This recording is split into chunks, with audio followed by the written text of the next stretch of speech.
What I need women to understand, black women especially, is that black men are smart enough to articulate to you why we don't want to vote for Kamala. We didn't want to vote for Kamala Harris. So that's why I do not appreciate the fear mongering or the talking about police brutality. I have real issues that have been ignored. I told people time and time again that I watch the Democratic National Convention in increments, at like 15-minute increments. I saw several ads. Several of those ads depicted families. Not one of them had a straight man in it. Not one. Two women, two men. And I had this discussion with my father yesterday.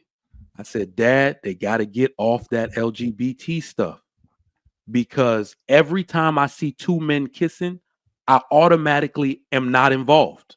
I don't want to be there. And what that does, it activates straight men like myself who are married, who have children, that these people are not my tribe. What the hell I'm going to talk about with a dude that likes to kiss other men?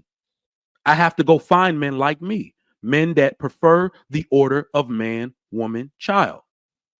So you have to understand that the Democratic Party pushes images out there that pushed black men toward Trump. It pushed men in general toward Trump and wanting a more conservative America. I'm not trying to be homophobic. What I'm telling you is that picture lets me know I'm in the wrong room. I cannot be around a bunch of like, what the going on here? Women are okay with that. Unfortunately, black women are the biggest cheerleaders of that behavior. So it makes us want to separate ourselves from you ideologically. And we didn't stand for it. And many men, especially the most conservative men who Latino men showed out. God damn, they showed you they're not standing for it. They are conservative by nature. Black men are conservative by nature. And we are. This is not a Republican wave. These people, we did not choose Trump, and he's not the man that we would choose if we had our pick of candidate. But he is the other choice. And because it's so extreme to us, what the Democratic Party is doing, he became the only choice for many men. Not to mention, nobody picked Kamala. She Not wasn't picked. Even in 2020, she wasn't picked. She had picked. 0 delegates. She was defaulted into her position, and a lot of people had issues with that. And that's just another one of the grave missteps that Democrats have done. You should have had a primary. Let people choose. Let them choose who they want to get behind. You don't just default a person without giving the people who actually would have been supported a shot. And a lot of people are saying that she's qualified, and on paper she is. But as far as what she supports and the policies that she's pushing, she didn't qualify for Americans. And I can guarantee you that the Democratic Party lost a lot of white liberals, a lot of white left-leaning people just on 2020 election alone because of what they did to Bernie Sanders. Kamala they alienated that dude. Yeah. In the independents, the moderate independents, they lost them too. This is a failure. A lot of people, this is a failure of the Democratic Party. Yep. They failed to actually talk to their constituents, to actually listen to them, and actually do right by them.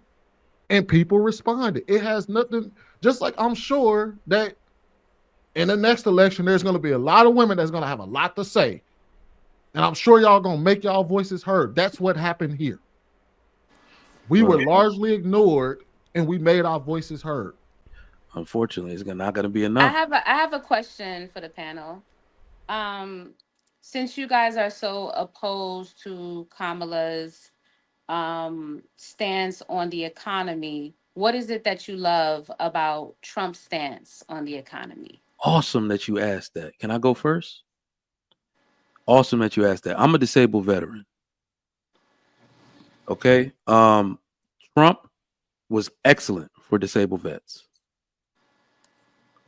I see what he's doing with his tax plan now, which is very interesting. Trump, I'm a businessman as well as maybe a higher tax bracket employee, right? So I might take a hit in my job depending on what his tax plan is.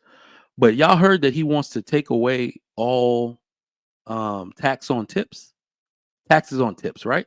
And taxes on overtime. So what I did when I heard that, was that I realized exactly what he's doing. When people hear tips, they think of the bar back, the bartender. This is actually what Trump is doing. I changed my entire business model last month when I heard him say that, because I'm going to give the firearms class, the license to carry class that I teach, I'm going to give it away for free. And at the end of the class, I'm going to ask people to tip me whatever they think the class is worth.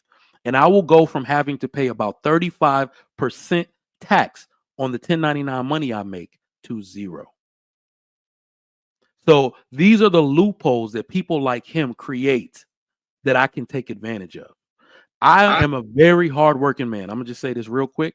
And anytime the Democrats are in office, I feel as though they want to create a world based off equality of outcome, meaning no matter how hard I work and how not hard somebody else works, they want to take from me and give to them so they can have too. I'm sorry. I don't allow that anymore.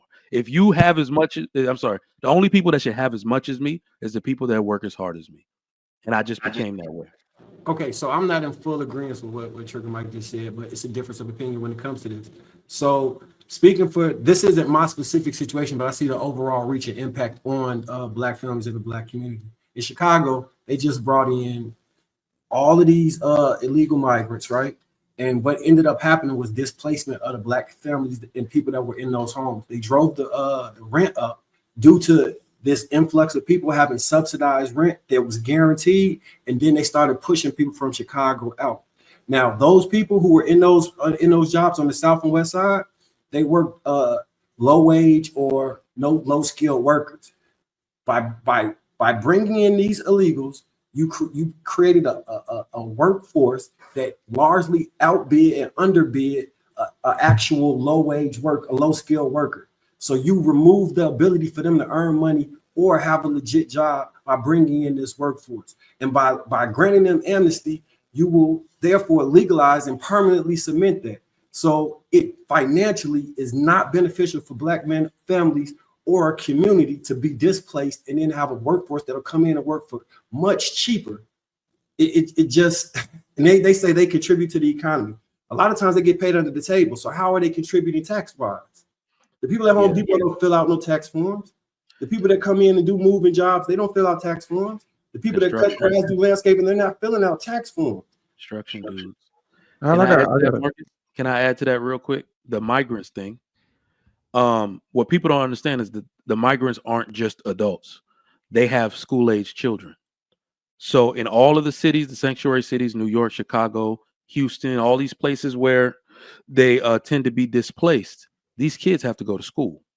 They are ruining the quality of the education in all of these cities.